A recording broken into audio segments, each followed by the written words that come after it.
അവൻ ഗംഗാധരന്റെ ആരാന്നാ പറഞ്ഞത്? അത് അനന്തരവൻ.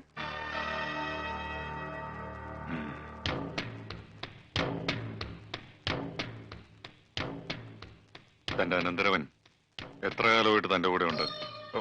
ഒരു 30 വർഷമായിട്ട് എന്റെ കൂടെ ഉണ്ട്. അപ്പോ അവൻ എത്ര വയസ്സായി? ഒരു 27-28, അതിൽ കൂടില്ല. കണക്കുകളൊന്നും ശരിയാകുന്നില്ലല്ലോ ഗംഗാധര. പേടിച്ചിട്ടാ. പണ്ട് എനിക്ക് അങ്ങനെയാ, പേടിച്ചെനിക്ക് കണക്കേറ്റി പോകും.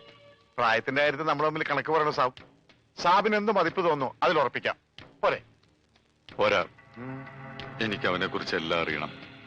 അവന്റെ അച്ഛനും അമ്മയൊക്കെ. അത് മാത്രം ചോദിക്കരുത് സാബ്, പറയാൻ എനിക്ക് വാക്കുകളില്ല. അത് വിടും. അവന്റെ അച്ഛനും അമ്മയും ഒക്കെ ഞാനാണ്.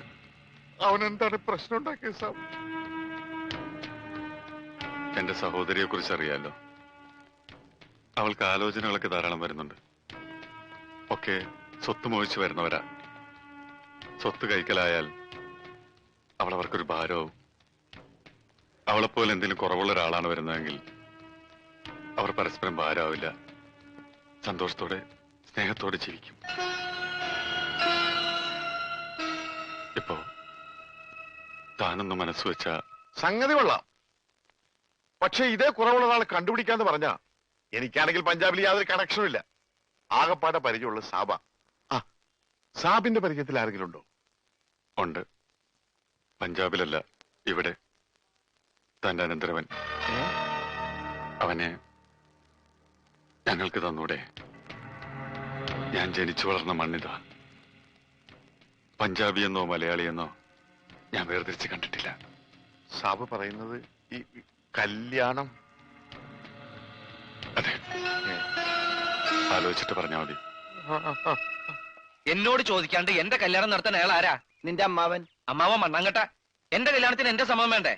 പക്ഷെ നിന്നോട് സമ്മതം ചോദിച്ചാൽ നീ കേൾക്കൂലല്ല. കേട്ടാ തന്നെ മിണ്ടേയില്ല. അതുകൊണ്ട് ഞങ്ങളൊക്കെ തന്നെ അങ്ങോട്ട് തീരുമാനിച്ചു. രമണ, നിങ്ങൾക്ക് ആർക്കും എന്റെ ഗൗരവം മനസ്സിലാവുന്നിട്ടാ? ഇനി എന്ത് മനസ്സിലാക്കാൻ? മിണ്ടാതിരുന്ന ഓട്ടോമാറ്റിക് ആയിട്ട് നിന്റെ കല്യാണം നടക്കും. മിണ്ടാ ഓട്ടോമാറ്റിക് ആയിട്ട് നിന്റെ മരണവും നടക്കും. ഇതിൽ ഏത് ഓട്ടോമാറ്റിക് വേണം നീ തീരുമാനിക്കും.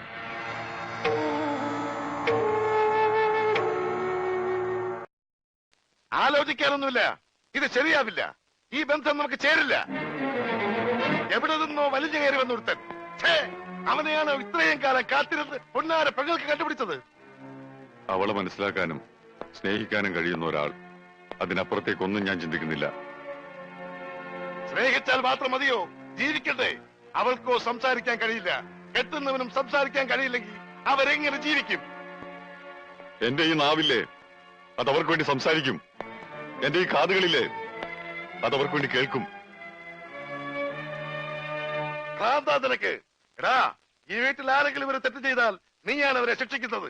ഒരക്ഷരം പോലും എതിര് പറയാതെ ഞാനും അത് അനുസരിച്ചിട്ടുണ്ട്. ഇപ്പൊ തെറ്റ് ചെയ്യാൻ പോകുന്നത് നീയാണ്. നീ അനുഭവിക്കും. ഈ മനീന്ദ്ര സിംഗ് ആണ് പറയുന്നത്.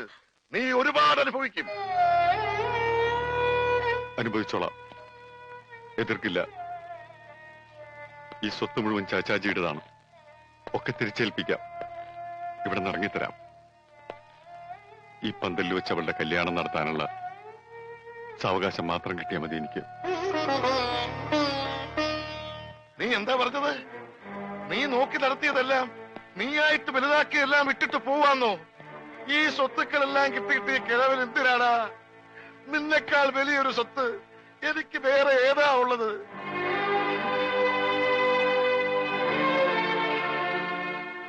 നമുക്ക് ചതുവ് പറ്റിക്കൂടാ. നമ്മുടെ മോക്ക് ചതുവ് പറ്റിക്കൂടാ. അതുകൊണ്ടാ ചാച്ചാജി പറഞ്ഞത്. ഇല്ല ചാച്ചി, അവൻ നമ്മളെ ചതിക്കില്ല, എനിക്കുറപ്പാ.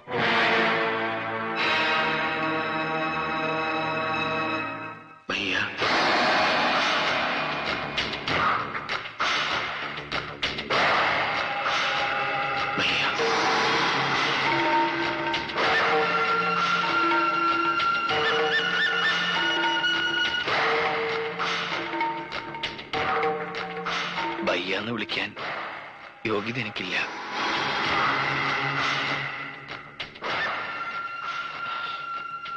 ഇത്രയും നാളും ഞാനൊന്നും കേൾക്കാതിരുന്നതാ, ഒന്നും മിണ്ടാതിരുന്നതാ. എന്റെ ഗതികേടും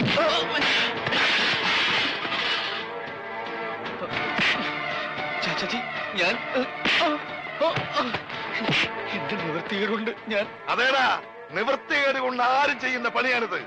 ആൾമാറാട്ടം, മോഷണം, അങ്ങനെ പലതും. പക്ഷേ നിനക്ക് സ്ഥലം തെറ്റിപ്പോയി. ഞങ്ങളോട് കളിച്ചാലുള്ള ഫലം അറിയോ നിനക്ക്? ചേച്ചി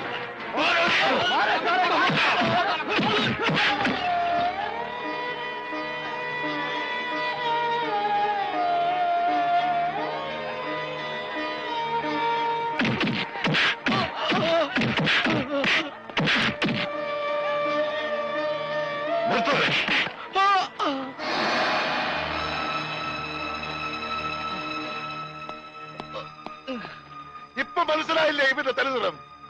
ഇനിയും നിന്റെ പെങ്ങൾക്ക് ഇവ തന്നെ മതിയെങ്കിൽ കെട്ടിച്ചു കൊടുക്ക്, കെട്ടിച്ചു കൊടുക്കണ.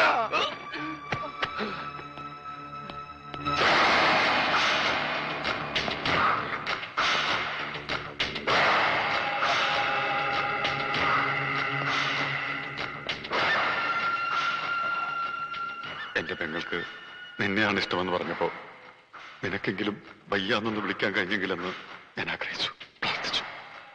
ഇപ്പൊ ഞാൻ ആ വിളി കേട്ടത് ഒരു കൊള്ളന്റെ നാവിന്നാണ്. പറയൂ, എന്തിനു വേണ്ടിയായിരുന്നു ഇതൊക്കെ? വയ്യ, എന്നോട് ക്ഷമിക്കണം. ക്ഷമിക്കാം, എന്നോട് ചെയ്തൊക്കെ ക്ഷമിക്കാം. പക്ഷെ എന്റെ പെങ്ങളുടെ മനസ്സിലിടം കിട്ടാൻ വേണ്ടി അവളെ നീ വിശ്വസിപ്പിച്ചില്ലേ? സംസാരിക്കില്ല എന്നും കേൾക്കില്ല എന്നും. ആ ചതി ഞാൻ പൊറുക്കില്ല. ഇനി നീ സംസാരിക്കില്ല ഒരിക്കലും. നിങ്ങൾക്ക് എന്നെ കൊല്ലാം, അതിന് അവകാശമുണ്ട്. ഏത് വേദനയും ഞാൻ സഹിക്കാം. പക്ഷേ ഇപ്പൊ പറഞ്ഞില്ലേ അവളെ ഞാൻ ചതിച്ചു എന്ന്, അത് ഞാൻ സഹിക്കില്ല. ഒരു നോട്ടം കൊണ്ട് പോലും ഞാൻ ചതിച്ചിട്ടില്ല. അവൾക്ക് എന്നെ കുറിച്ച് എല്ലാം അറിയാം. അവൾക്കറിയാവുന്ന പോലെ എന്നെ ലോകത്ത് മറ്റാർക്കും അറിയില്ല. നീ പറഞ്ഞത് സത്യമാണെങ്കിൽ, അവളും കൂടി ചേർന്നാണ് എന്നെ വെട്ടിയാക്കിയതെങ്കിൽ ഇനി എനിക്ക് അങ്ങനെ ഒരു പെങ്ങളില്ല. വയ്യ, അവളെ ഉപദ്രവിക്കരുത്. അവൾ ഒരു തെറ്റും ചെയ്തിട്ടില്ല. വയ്യ അറിയണം, സംഭവിച്ചെല്ലാം വയ്യ അറിയണം.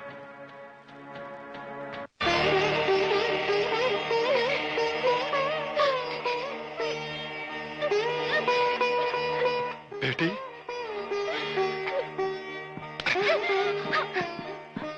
എന്താ ഇത്? നോക്ക്, നീ ഒരു തെറ്റും ചെയ്തിട്ടില്ല. നീ ഒരാളെ സഹായിച്ചു. ഈ വീടിന് മുന്നിൽ വന്ന് കരഞ്ഞിട്ടുള്ളവരെയെല്ലാം നമ്മൾ സഹായിച്ചിട്ടുണ്ട്. അതേ നീയും ചെയ്തുള്ളൂ. നിന്റെ ഇഷ്ടം ഏതാണോ അതേ നടക്കൂ. നിന്റെ സന്തോഷത്തൊക്കെ വലുതായിട്ട് ഈ പയ്യക്ക് വേറെ എന്താ ഉള്ളത്?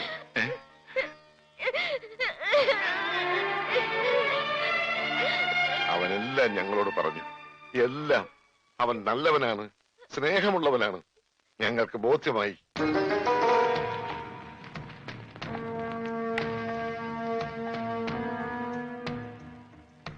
ഇതുവരെ നീ ഒരുപാട് കള്ളം പറഞ്ഞു.